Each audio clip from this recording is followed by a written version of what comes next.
Qashqadaryoda hali ishga solinmagan kamida 15 milliard dollarlik salohiyat bor.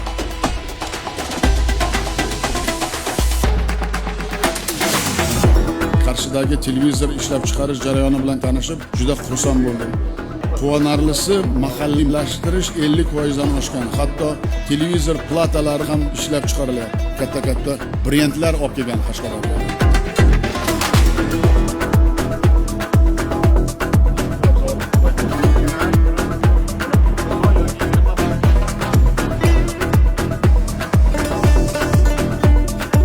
Tibbiyotda islohot qilyapmiz. Mana Qashqadaryo farzandi shuncha investor olib kelyapti. O'zini ko'rdim.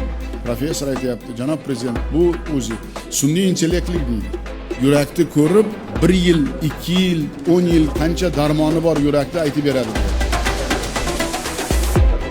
Ta'lim bilan tibbiyotdan rozi bo'lishga odamlar.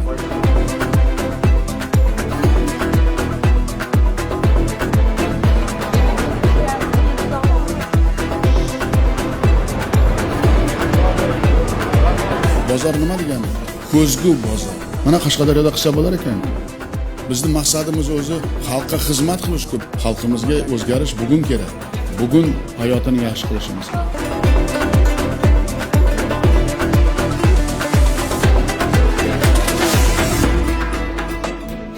Hozir tadbirkorlar juda oldinlab ketgan. Qisqa davrda Mirakining o'zida 180 million dollarlik 200 dan ortiq loyiha ishga tushirildi. Yiliga 1 million sayyohni bemalol qabul qilsa bo'ladi. Biz endi Qashqadaryoni iqtisodiyotida yangi yo'nalishlar bo'yicha qadamlar qo'yishimiz kerak. Qadam degani turizm. Bu so'lim joylar xalqimizga xizmat qilish kerak, manfaat olib kelish kerak, oilaga olib kelish kerak. Yoshlarimizga ishchi joy bo'lish kerak.